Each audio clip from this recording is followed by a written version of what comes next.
Hey, ladies and gentlemen, in today's video, I want to share with you an absolutely booming Shopify store here. You can see from the traffic distribution that they're just blowing up. I mean, month over month, they're experiencing some serious growth. And one of the most interesting things about it is that they're seeing this growth without meta ads. They have zero meta ads in their ad library, which is quite interesting. Meta ads is one of the ways that I love to grow businesses. I have a variety of e-com stores, and last month, actually, one of our stores did reach 800K, but it was entirely through meta ads. So I'm very curious to explore how they're able to do this with you. We're going to dive pretty deep into some of their data, some of their tech, and see what we can learn. So without further ado, let's jump right in. Now, the first thing that I want to share with you is the niche, of course. It's the phone grips niche and accessories niche as well for phones. It's a massive one. I mean, it's kind of choppy, but a lot of people are looking for phone grips. They don't want to drop their phones. Makes a lot of sense. It's a big investment when you buy a phone, so it kind of makes sense that you want to protect it. And those are likely the marketing angles that I would expect they're going after. It would be easier to know through Facebook ads, but they're not running Facebook ads, so we don't know. But again, that's actually kind of an opportunity right there. I think in this market, you could easily run meta ads. I've seen very similar brands run a lot of meta ads very successfully. And again, there's a lot of really good marketing angles that you can utilize, like saving your investment in your phone. Now, let's go here. We'll click shop. I want to see some of their best sellers. I really love this UI. I love the way that they set up the website. It's very clean and simple. And I love to see that. I love simplicity like this. And they're kind of the kings of simplicity, to be honest. So the Snap Grip Luxe, this I believe is like their best-selling product. As you see, they have a variety of products. They've continuously expanded their product line, which is super smart. I think this is one of the best ways to scale because you're always giving something new for your community, and it allows you to sort of diversify risk from just one product. But again, it also just makes it really, it's kind of like entertaining for your customers to see new things dropping, especially for the people that truly love the product. So I love this website. It's very simple. I love how they have this limited edition tag on some of the colors. That makes it feel very scarce, and it allows you to get a little bit of a higher conversion rate, likely just due to the fact that people want to buy it now since they know it's limited edition. Little things like that are honestly just such huge drivers of conversion rate optimization, just like little things like that that are going to push the sale. Here's another interesting thing that's pushing the sale quite well. It's a message here, V-Day sale. Add 2 grips to cart, get one 50% off. That's huge. So most people are probably going to add multiple since there's a variety of colors, and especially since there's some limited edition ones. I love that.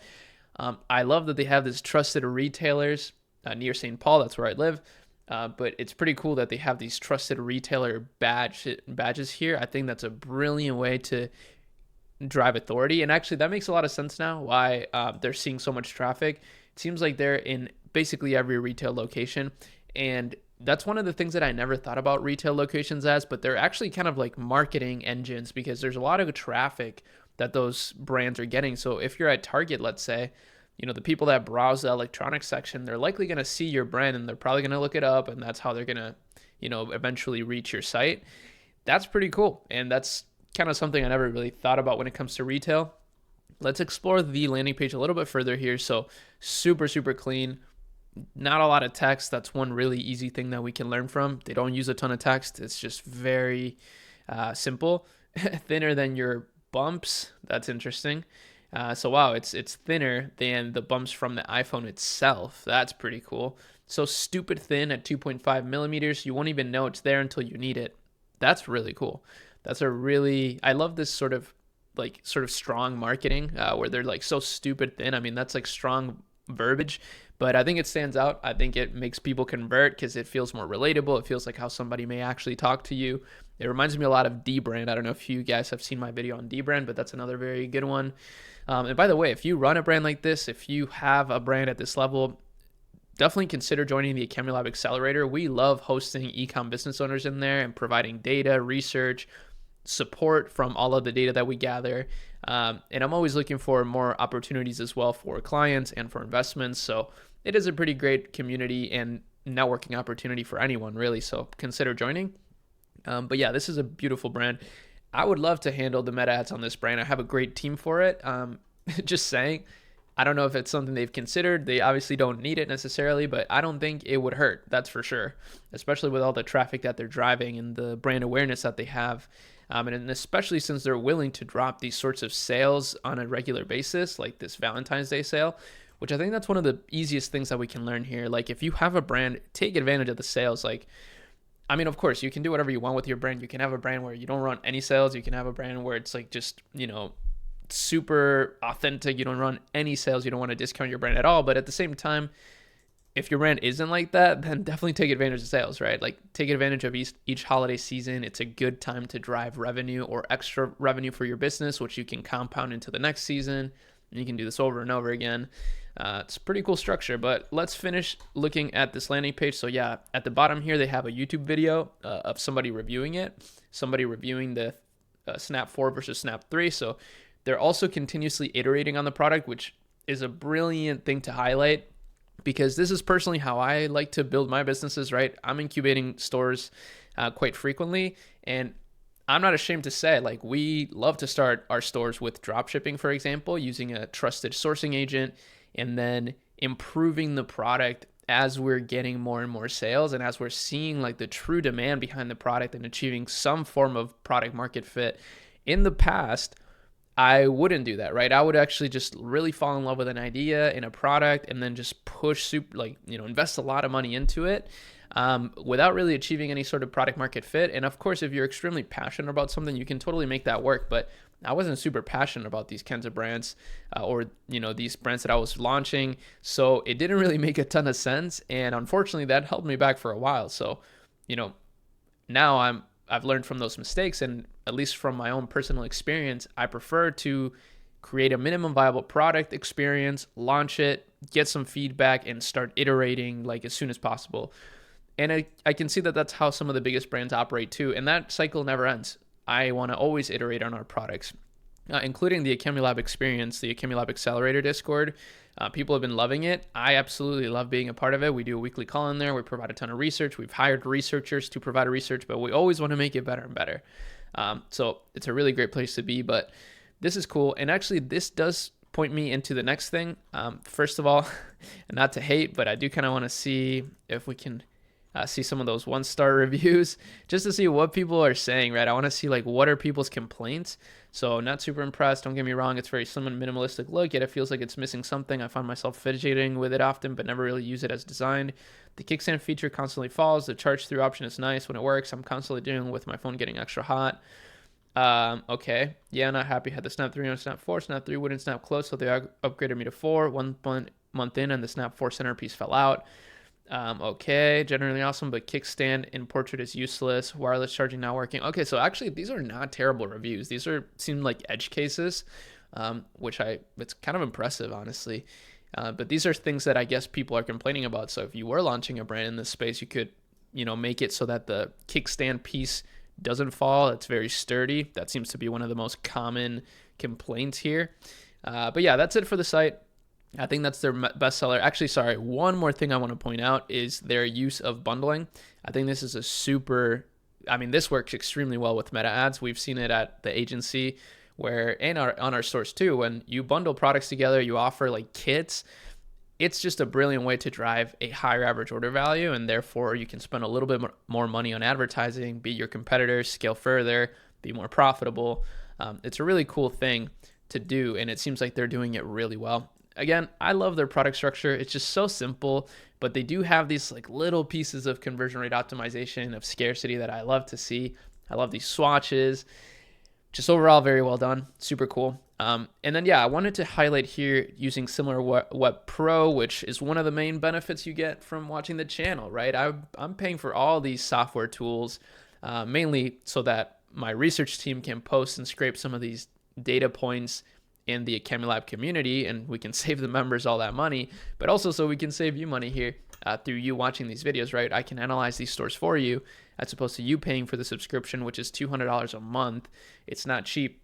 But anyways, one of their biggest forms of social traffic comes from YouTube and then Reddit, which is really interesting. And I could honestly feel through the 1-star reviews that I was reading that even the people that are not satisfied, they still kind of love to be a part of this brand. And that's sort of what you get with Reddit. Reddit is probably one of the most, that's where the most passionate people are about products. So it is definitely one of those places where it's worthwhile to think about, engaging in. And it's definitely something I'm thinking about for, potential new ideas that I want to launch this year. I'm definitely thinking about how we can capitalize on Reddit more, so that we can build that like solid fan base. I think it would compound really well. I definitely love building brands with meta ads, but brands like these really inspire me to see beyond meta ads and how you can build just like a true brand that doesn't necessarily rely on advertising, but can use advertising as like, bigger sales for your boat type of thing, as opposed to the whole entire sale that is definitely needed, right? I don't know boats very well, so that may have been a terrible analogy, but if you know boats, feel free to correct me or make it better, right? Take it and make it better. But yeah, YouTube is also an extremely powerful platform. We all know this. You guys are likely watching this on YouTube or X or something. YouTube is extremely powerful. It's definitely created a ton of billion-dollar brands. We've seen it with Logan Paul and KSI and Prime. We've seen it with Mr. Beast and Feastables. So it makes sense that brands are starting to take advantage of it more and more. It's nothing new though. I do think one new thing that we may see is like brands like this that have acquired a decent amount of cash to potentially start buying out YouTube channels. I think that's going to be a very interesting thing in the next few years, is e-com brands or software brands starting to buy out channels outright to manage them, especially these like faceless channels. So I definitely think the faceless channel niche on YouTube is super powerful, and it is kind of like an asset that you're building. So that's definitely something interesting. I did see that they're doing $950K a month based on store leads and based on the traffic distribution on SimilarWeb. Oh, this is different. We can see that, yeah, I would estimate this to be at least $1 million a month minimum. It's probably more, but we'll never know, right? We don't know for sure unless we actually, see the inside of it, but we can't do that right now. So it's all good. Ultimately though, this is a brilliant brand, and I wanted to see, let me see their app tech stack. Okay, so they're using 1 million apps. One of the apps that they should be using is Smart Reply to automate their engagement on Meta and Instagram specifically, because I see that they do post a decent amount of reels here, a decent amount of content, but they probably don't have anyone managing those communities.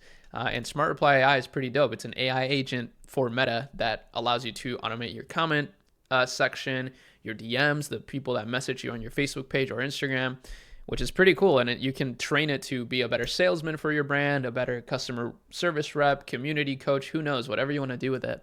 It's pretty ambiguous. So smartreply.io, that's the link for that. It's a great AI tool.